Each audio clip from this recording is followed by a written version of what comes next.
berjudul Balak Simbar. Pada zaman dahulu hiduplah seorang anak bersama kakeknya di sebuah desa di Pulau Lombok. Pada suatu malam, Balak Simbar mendengar berita dari kawan-kawannya kalau di istana ada pertunjukan wayang kulit. Balak Simbar sangat ingin nonton wayang kulit. Akhirnya mereka berjanji untuk pergi sehabis Isya. Tetapi karena rasa sayang Balak Simbar pada kakeknya, Balak Simbar pun meminta izin pada kawan-kawannya untuk datang terlambat karena akan mempersiapkan keperluan kakeknya. Saat sampai di rumah, Balak Simbar langsung mempersiapkan semua keperluan kakeknya. Saat sudah siap, Balak Simbar pun meminta izin kepada kakeknya dan ia pun diizinkan pergi. Saat Balak Simbar pergi ke istana dan sampai di istana, Balak Simbar ternyata datang terlambat. Pintu gerbang sudah ditutup. Karena rasa kecewa Balak Simbar, ia pun duduk di samping gerbang kerajaan itu. Saat dia duduk, ia melihat sebuah arang. Ia pun mendapatkan ide untuk menggambar harimau bermata tujuh. Harimau bermata tujuh itu, posisi matanya ada dua di wajah, dua di perut, dua di punggung, dan satu di ekor. Akhirnya setelah puas menggambar, Balak Simbar pun kembali ke rumah. Saat sampai di rumah, kakeknya ternyata belum tidur. Melihat cucunya yang awal sekali pulang, kakeknya pun bertanya. Dan akhirnya Balak Simbar menceritakan semua kejadian yang dia alami. Setelah menceritakan itu, Balak Simbar disuruh istirahat. Keesokan harinya, para penjaga kerajaan yang sedang membersihkan istana melihat gambar itu. Tentu saja para penjaga kerajaan itu sangat terkejut dan akhirnya langsung melaporkannya pada raja. Saat raja mendengar laporan itu, tentu saja raja sangat marah akan hal itu. Raja pun memerintahkan semua penjaganya untuk mencari siapa yang gambar harimau itu. Akhirnya para penjaga menemukan informasi dari salah satu rakyat yang berkata bahwa dia melihat Balak Simbar yang duduk di samping gerbang dan tidak menonton wayang. Akhirnya para penjaga itu mencari di mana rumah Balak Simbar itu. Dan akhirnya setelah mereka menemukan Balak Simbar disuruh menghadap ke raja. Saat menghadap ke raja, Balak Simbar langsung ditugaskan untuk mencari harimau bermata tujuh itu. Mendengar hal itu, Balak Simbar sangat takut. Tapi karena rasa cintanya kepada rajanya, dia pun tetap melaksanakan tugas itu. Karena kalau tidak, mana juga yang akan menjadi pengganti. Saat sampai di rumah, ia menceritakan semua yang dialami kepada kakeknya.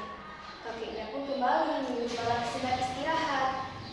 Keesokan harinya, Balak Simbar sudah bersiap untuk pergi berpetualang mencari harimau bermata tujuh itu. Kakeknya pun menyiapkan sebuah bingkisan yang berisi peninggalan ibunya. Dan bingkisan itu juga sudah diberi doa oleh kakeknya. Akhirnya Balak Simbar melakukan petualangannya. Setelah ia melewati berbagai padang yang penuh dengan banyak rintangan, ia pun sampai di padang terakhir yang isinya lumpur hisap. Wah, Balak Simbar sangat ragu untuk jalan menuju lumpur itu, tapi karena rasa keberaniannya, ia pun tetap berjalan. Dan akhirnya lumpur hisap itu sudah sampai pada batas lehernya. Dan di saat-saat seperti itu, tiba-tiba angin puting beliung datang, menerpa dan menarik Balak Simbar dari lumpur hisap itu. Sampai-sampai Balak Simbar tiba di pohon sawo dengan keadaan pingsan. Saat Balak Simbar mulai sadar, ia mendengar sesuatu seperti suara alat tenun.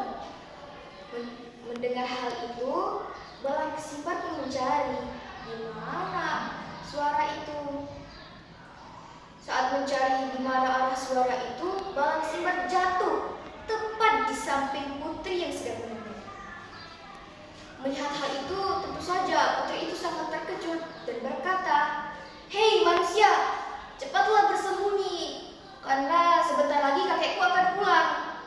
Kalau ku tahu kakekku adalah raksasa, Mendengar hal itu, Balang Simbar sangat terkejut dan mencari tempat persembunyian. Akhirnya putri itu menolongnya untuk mencari tempat persembunyian. Putri itu membawanya ke suatu tempat dan sepanjang perjalanan Balang Simbar menceritakan semua yang telah terjadi kepadanya. Akhirnya putri itu menempatkan Balang Simbar pada sebuah peti. Dan benar saja, sesaat kemudian raksasa yang dimaksud datang dan bertanya kepada cucunya apa yang cucunya mau. Putri itu pun berkata, "Kek, aku mau harimau bermata 7 dan emas berlian.